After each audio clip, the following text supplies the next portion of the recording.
Saludos a todos los que nos ven por aquí. Bienvenidos a Noticias y Buenas Noticias. ¿Cómo estás, Pastor James? Estoy bastante bien. El polvo en los pulmones. Estoy siempre todavía pensando en nuestro pastor ausente que está en sus vacaciones en el Sahara. Él no tuvo que viajar, sino que el Sahara llegó a nosotros. Entonces, él sigue ausente. Esperemos que en el próximo episodio volverá a estar y no tiene que escuchar tantos gringos. Pero, ¿cómo estás, Pastor Anthony?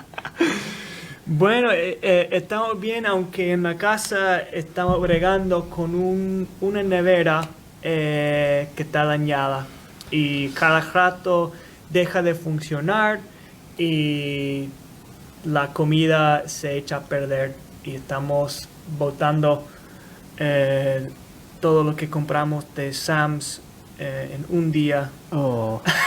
Ese es... La verdad que como nosotros venimos de un clima quizás un poco más fría, una de las cosas que he notado es que aún si tienes una nevera que funciona bien, no se puede preservar la carne mucho tiempo. Nosotros ahora si compramos carne y no pensamos comerlo en el día siguiente, lo metemos en el freezer porque comienza a pudrir hasta dentro de la nevera en tres días. Entonces... uno tiene que comprar, comer. Yo he notado que muchos de las personas aquí compran más frecuente en vez de comprar y hacer que que extiende mucho tiempo, ¿verdad? Y eso es un poco contrario a lo que nosotros estamos acostumbrados, porque en los Estados Unidos, especialmente en el invierno, no hay tanta ambiente, calor, que está dañando la carne. Imagínate la vida antes de las neveras. Sí, ¿verdad? ¿Cómo se supone que tú perduras tu comida, ¿no? Y eso es lo fascinante. Había un mecanismo que hacían para preservar de la putrificación a la comida, que era el sal. Yo no entendía esto, porque siempre uno habla del sal en el Antiguo Testamento, en el Nuevo Testamento. La lectura de hoy va a hablar de sal. Pero el sal era tan importante en el mundo antiguo que uno de los primeros imperios, los fenicios, toda su economía era basada en sal. El sal valía más que el oro. Oh, wow.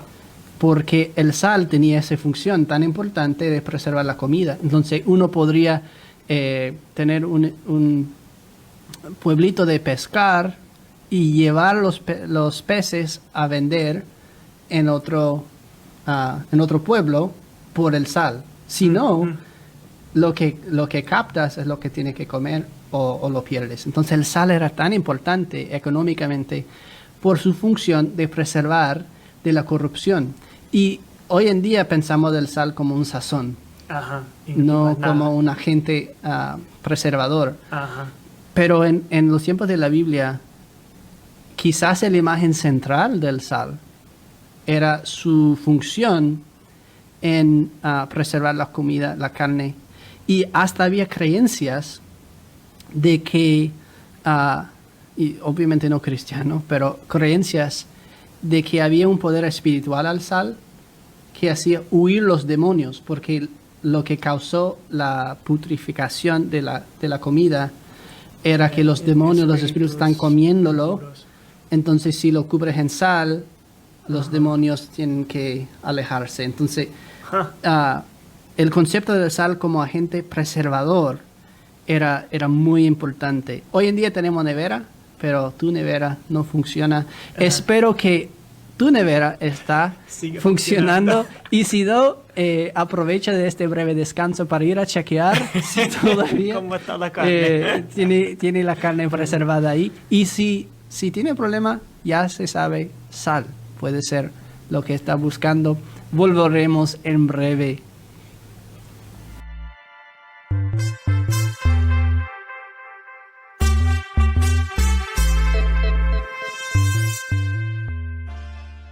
Estamos aquí con nuestro texto entonces, San Marcos capítulo 9, versículos 42 a 50. Pastor, si puede leer. Sí, cómo no.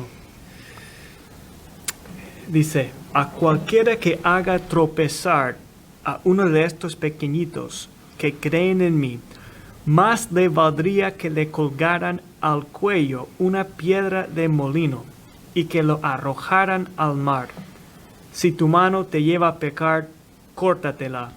Es mejor que entres en la vida manco y no que entres con las dos manos y que vayas al infierno, al fuego que nunca se apaga. Ahí los gusanos no mueren y el fuego nunca se apaga. Si tu pie te lleva a pecar, córtatelo. Es mejor que entres en la vida cojo y no que tengas los dos pies y que vayas al infierno, al fuego que no puede ser apagado, donde los gusanos no mueren y el fuego nunca se apaga. Si tu ojo te lleva a pecar, sácatelo. Es mejor que entres en el reino de Dios con un solo ojo y no que tengas los dos ojos y seas arrojado al infierno, donde los gusanos no mueren y el fuego nunca se apaga. Porque todos serán sazonados con fuego. La sal es buena, pero si la sal se hace insípida, ¿con qué le devolverán su sabor? Tengan sal en ustedes mismos y vivan en paz unos con otros. Muchas gracias, muy interesante. Jesús a veces habla de formas tan fuertes que no lo podemos creer, ¿verdad? Sí. Si alguien predicara algo así hoy en día, quizás lo expulsan del templo. Del templo. Ajá. Mejor cortar la mano y entrar al cielo cojo y manco. Qué fuerte. ¡Wow! Muy difíciles las palabras de Jesús a veces. Jesús está pintando una imagen aquí muy interesante, pero que tenemos que entender en su contexto otra vez. Y se gira en torno de una palabra que nosotros tenemos aquí traducido como infierno. Ahora, es correcto la traducción. Se refiere muchas veces al infierno con esa palabra Gehenna. Uh-huh. Está aquí en el griego, Aistein Gehenan, en Gehenna. ¿Qué es Gehenna? Gehenna no es una palabra griega, es una palabra aramea, pero no solamente esto, es un lugar específico en Israel. Y no solamente en Israel, en las aldeas de Jerusalén. Una de las cosas interesantes de Jerusalén es que la ciudad entera está construida sobre se puede llamar un lomo o una montaña, y que está en todos lados rodeado por valles. Hay el valle de Kidrón, hay el valle de Gehenna.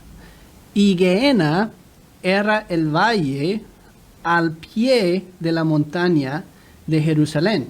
Entonces, desde Jerusalén, toda la basura iba hacia ese valle. Tenemos hoy en día la misma, ¿verdad? En los barrancos, en los valles, muchas veces la basura está tirado. Este es como un landfill, en que toda la basura es tirado. Animales muertos, comida pudrida, como hablábamos de antemano, vasos de barro que se rompieron, todo se tira en Gehenna, es la basura. Y esta imagen del fuego que no se apaga era parte de esto. Hoy en día, una de las cosas que yo no entendía, un genio, comenzó a comprar estos landfills, no sé el nombre, porque descubrieron que se puede generar mucha electricidad. Porque toda la putrificación, no puedo decir esa palabra, pero tú tampoco, imagino. Toda la putrificación en los landfills crea tanto de este gas metana, que es un montón de energía y que quema, siempre está ardiendo, siempre hay un fuego. Entonces ellos descubrieron que se puede generar electricidad.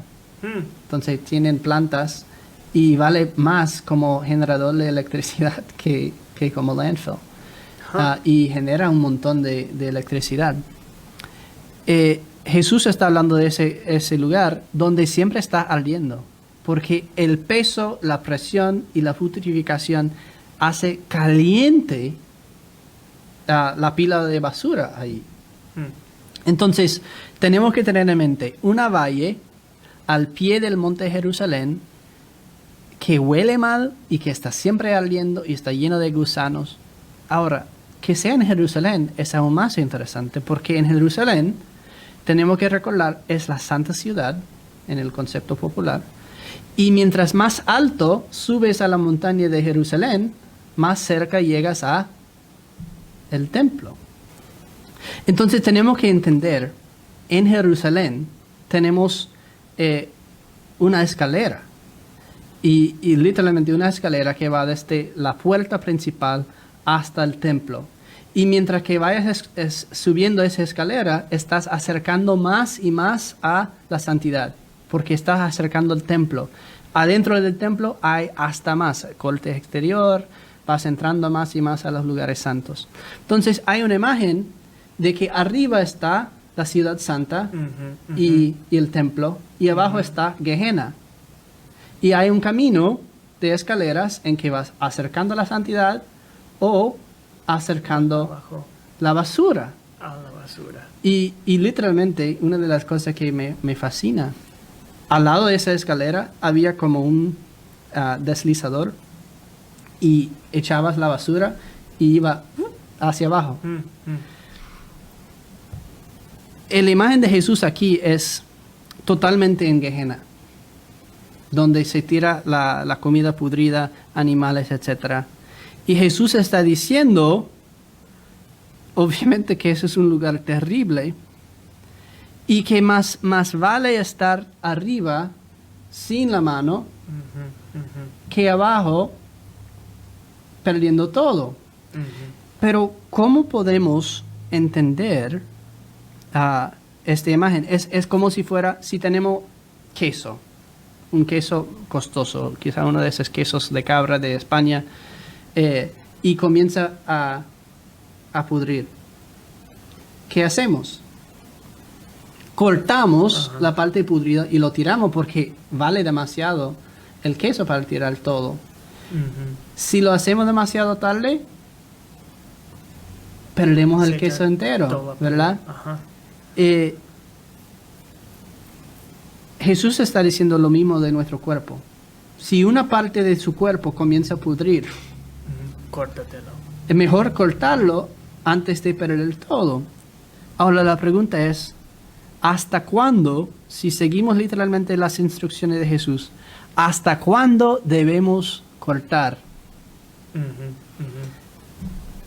Claro, porque si le hacemos caso a Jesús, pues vamos a quedarnos, digo literal, al pie de la letra, vamos a quedarnos sin nada. Todo el cuerpo ahí, en Gehenna. Porque como confesamos, con nuestras palabras y obras, estamos esclavizados al pecado, ¿no? Y no podemos liberarnos nosotros mismos. Estamos en problemas, y eso es lo que creo que se recalca aquí. Es lo que esta palabra de ley sirve para chocarnos, ¿no? Nuestro Señor toma muy en serio nuestro pecado,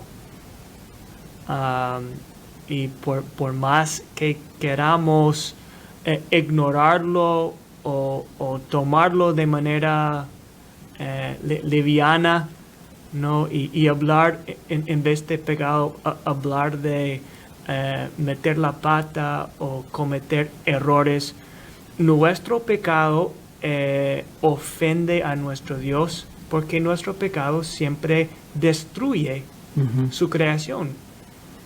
hace daño a sus criaturas, a los cuales Él ama tanto. Él toma muy en serio nuestro pecado, de eso no cabe duda, ¿verdad? De este texto. Y las mismas palabras de Jesús. Una de las cosas, cuando leemos eso, pensamos, ¿cómo puedo tomar Jesús en serio? Y yo creo que Jesús quiere que tomamos muy en serio lo que está diciendo. Jesús ha dicho, ¿dónde está el fuente de la corrupción? El corazón. Si queremos obedecer el consejo de Jesús aquí, ¿dónde debemos comenzar?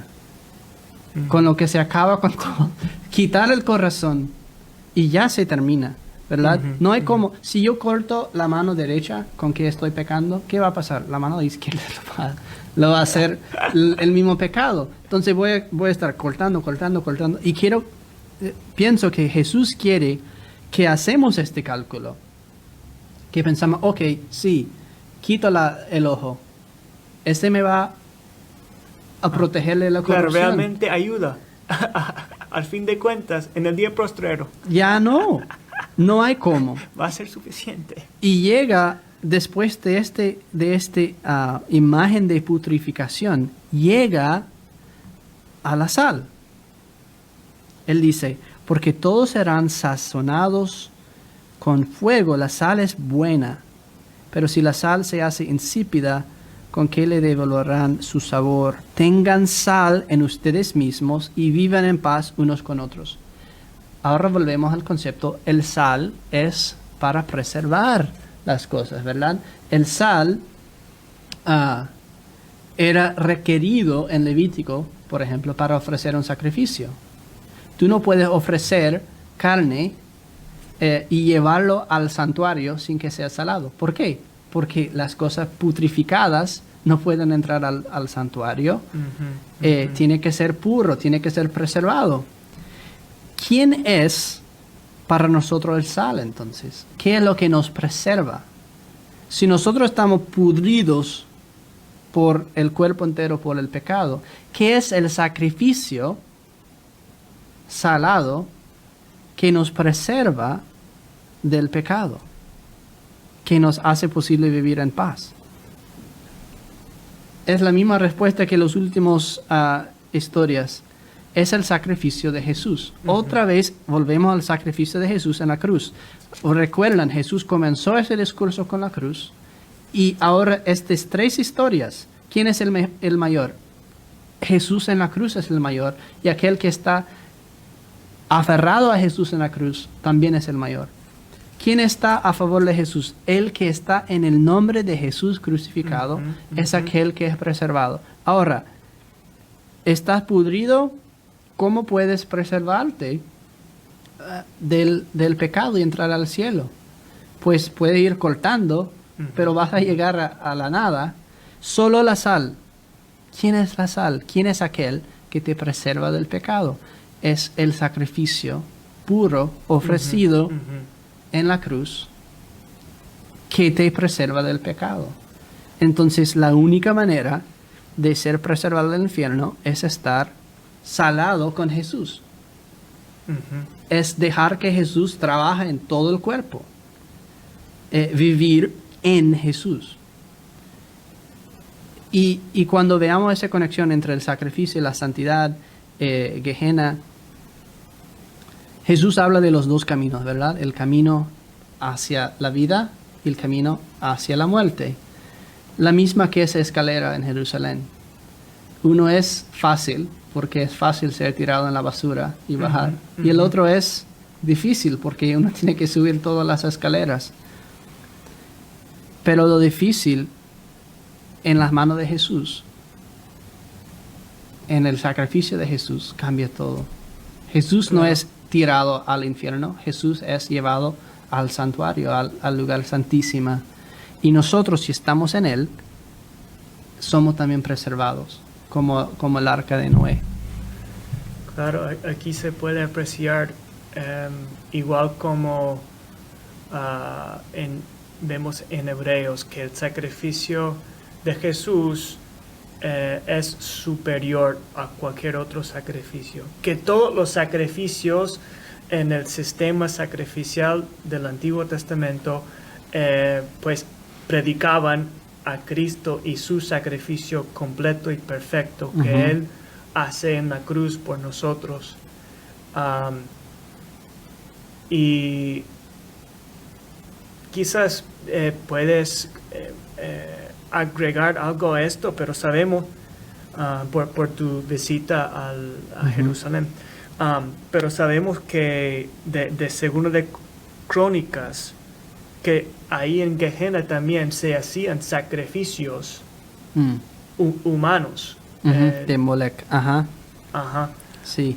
Entonces ahí me imagino que se puede apreciar la diferencia entre los sacrificios inventados por los humanos que nunca van a ser suficientes y se quedan ahí, ¿no? Que equivalen a basura y que no perduran, ¿verdad?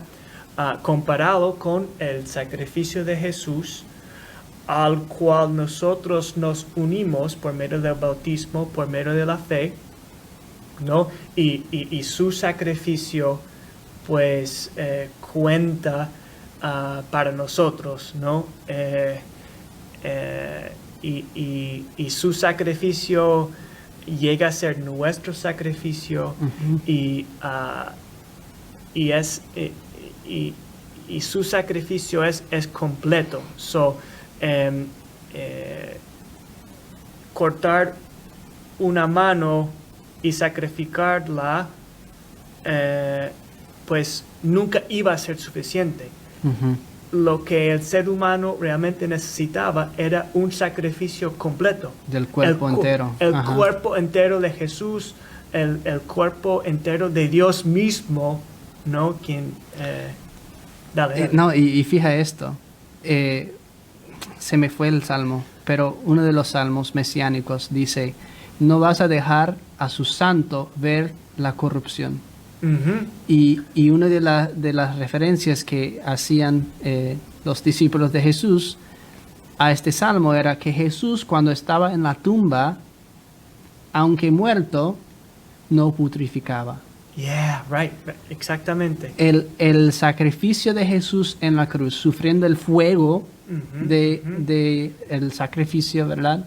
Del sufrimiento, su carne perfecta fue puesto en la tumba, pero como era el sacrificio perfecto, no putrificaba y volvió a vivir. Y entonces es un sacrificio perpetuo y vivo. Y Romanos 12 dice que nosotros debemos ser sacrificios vivos, ¿verdad? Sacrificios salados, que preservados. Que no se corrompen, que no pudrifican. Exacto. Wow, sí. Exacto. Entonces, ¿cómo es posible, dice Pablo, hablando de ser sacrificio vivo, cómo es posible que nuestros cuerpos sean corruptos y actuamos de acuerdo con corrupción si somos un sacrificio salado, preservado, perfecto? Y ahí entramos realmente ese es tema para otro día, pero uno de los temas más difíciles para aclarar como luteranos es: si somos salvos por la gracia, si todo es lo que hace Jesús, entonces ¿estamos libres para vivir como nos da la gana? No, porque nada que ver, dice apóstol lo Pablo. que quiere decir ser preservado es que en nuestros cuerpos no debe entonces ver ninguna corrupción. No debemos usar la mano para hacer pecado, porque somos en Cristo el que es preservado de la putrificación. Y hablando del cuerpo de Cristo como iglesia, puede ser que parte de la iglesia sea pudrida y que otro no, ¿verdad? El cuerpo de Cristo es libre de corrupción. Es un sacrificio vivo, perpetua. Y cuando hay corrupción en la iglesia, uno tiene que preguntar: ¿están todavía conectadas a la fuente o están cortadas? Y esa es la gran dificultad de de esta realidad de ser siempre santo y siempre pecador. Si parte de la iglesia llega a ser tan corrupta que demuestra que ya no es conectado a Jesús, al sacrificio vivo, preservado, salado, pues córtala. Y eso es lo que sucede. La iglesia se divide, se pierde en una parte. Entonces, en otro sentido, se puede hablar de este cuerpo como el cuerpo de Jesús, el mismo cuerpo de la iglesia. No se puede mantenerse corrompida sin pérdida, porque Cristo es puro y perfecta. Muy bien, debemos terminar ahí. Ese ha sido un poco más larga. Espero que han podido aprovecharle esto y aprender mucho. Vamos entonces, como parte de este cuerpo salada de Cristo, a ir a su trono en oración. Padre Celestial, te pedimos que nos preservas del pecado. Si fuera a nosotros cortar una parte del cuerpo que nos causa pecar, a poco nos quedamos en pedazos, sin nada. Sin embargo, Señor, tú ofreciste el sacrificio perfecto de tu Hijo en la cruz para que nuestros cuerpos sean redimidos, preservados del pecado. No dejaste a Él ver la corrupción, sino que lo infundaste de vida y vida eterna, lo cual nosotros ahora compartimos. Señor, pedimos la preservación del pecado en el nombre de Jesús. Amén. Amén. Muchas gracias y nos vemos en la próxima. Adiós. Adiós, un abrazo.